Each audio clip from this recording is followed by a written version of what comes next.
Okay, now we're going to talk about something that's actually really, really tricky, but if you can learn how to do it, you sound fabulous doing that. As a matter of fact, people will look at you and go, holy cow, you really speak Spanish really well. And you will. These are called if-then statements, and they require you to use the past subjunctive, and if you've already forgotten how to use the past subjunctive, go back on the channel, watch the video on past subjunctive. And we're also going to be using the conditional tense, and if you've forgotten that, go back on my channel, find the conditional tense, and you'll be good to go. The basic idea is that you're saying that something would happen, using the conditional tense. Something would happen if this other condition over here were somehow met. Okay? Now, these conditions over here are not true. You know, if they were true, then the other thing would happen. But these are what we call contrary to fact statements. And we're going to have to use the past subjunctive. Let me give you an example here. If I said this sentence, if I had $1 million, now, do I have $1 million? Heck no, not even close. That statement is contrary to fact. That's why I put the little if up here. If I had $1 million, well, if I had it, what would I do? The conditional tense. I would buy a huge taco. I mean, it would be big. But I don't have $1 million, so I'm not going to buy that taco. But if I did, I would, okay? So this is how it works. If I had, okay, again, contrary to fact, so I have to use the past subjunctive. All right, so the verb to have, to actually possess something, is the verb tener, okay? The past subjunctive in the yo form of the verb tener is tuviera. Si yo tuviera $1,000,000. Okay, do I? No, but if I did, okay, again, that's why we're using the past subjunctive here, because it's contrary to fact. It's not true. If I had $1 million, what would I do? Well, let's use the conditional of the verb to buy. Okay, comprar, which is to buy. So compraría, that's the yo form conditional, compraría un taco enorme. And I mean, it's going to be huge. It's a really, really big taco. Okay, that's where the conditional comes in, because that's what I would do if this condition were met. It's not, but if it were met, that's the condition that would allow me to buy that taco. So, we could say a whole bunch of things along these lines. We could say, wow, if I knew the answer, I would tell it, or I would tell you, okay?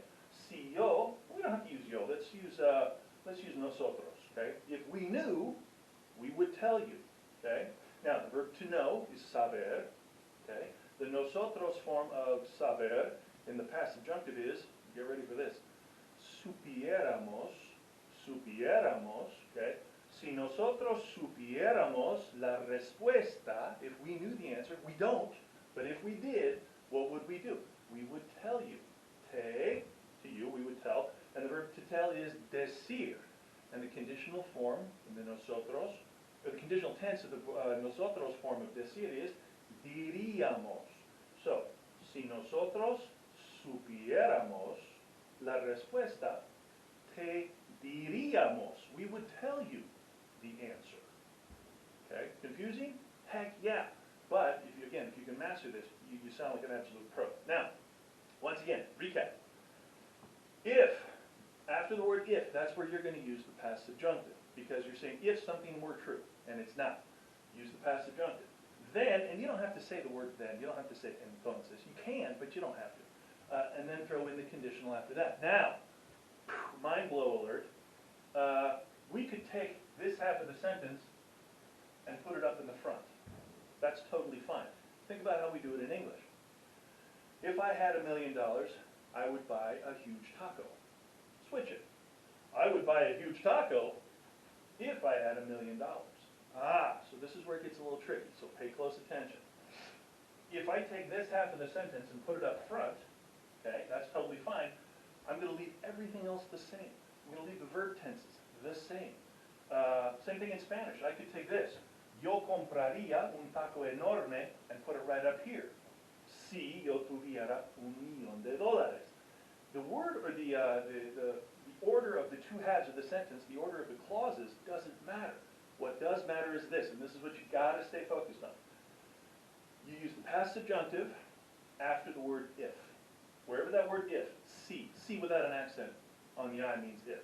Wherever that word if is, you're going to put the past subjunctive right after that. Okay? And then the conditional can be up in the front or the back, doesn't matter. but you have to have the past subjunctive after the word if. And that's where it gets kind of tricky. So, have a little bit of fun with this, and try not to go crazy, because it is kind of tricky. And it won't shut up, of course.